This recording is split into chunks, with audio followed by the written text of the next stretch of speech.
part, a memorable part of our faith. We met Father Papa in town and country because during those days, mga late 1980s, lumipat kami dyan, chapel lang. So every Sunday ang Mass, si Father Papa, 9 o'clock. For decades, hindi siya nalilate. That's how it is. And swerte naman kami, yung unang-unang view on the left side of the altar, facing the altar, doon kami laging nakaupo, mag-anak kami, 4 ang anak ko, tsaka kami 2. Kaya we are just 2 to 3 meters from Father Papa pag nagbibigay ng mga talks about our gospel, our reading. It was there. Malaking bagay yun because reading the words of God help us. And I thank Him.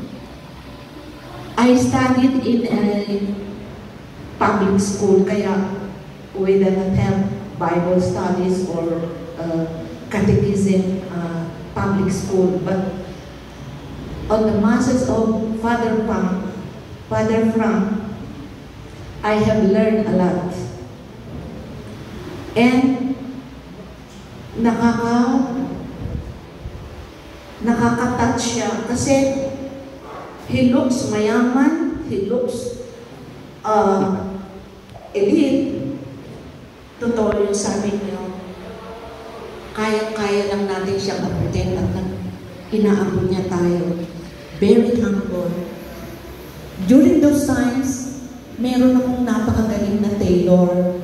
Pinakilala ko sa kanya. Sabi ko, Father Frank, he's a good tailor. If you want a good pants, a good polo, you can pass by our place in beside Jacob Supermarket.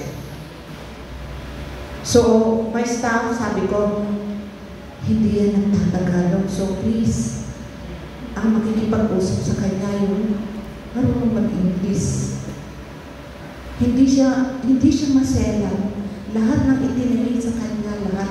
Yung mga nireregalo ninyo ng mga populongin at saka yung mga sutana and pants, tinigay namin yun para sa kanya. Wala siyang reklamo. Tapos, simpleng bagay, wala kang maririnig sa kanya. All praises. Kaya naging kaibigan siya ng mga, alam ko naman, mga Pilipino kahit they cannot speak fluently of English, they can understand. So, they also love Father Papa.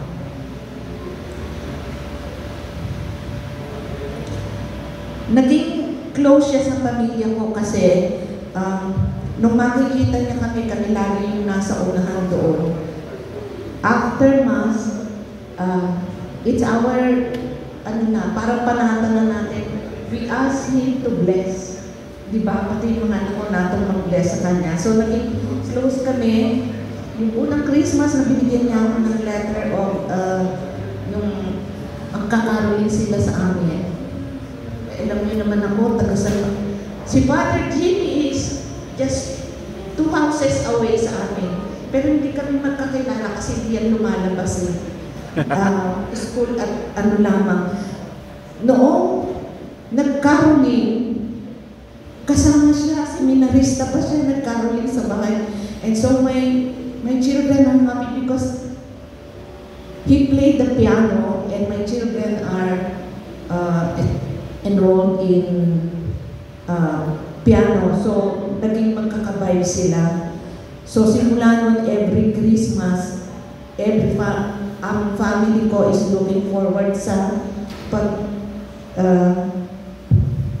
Christmas caroling nila. And so,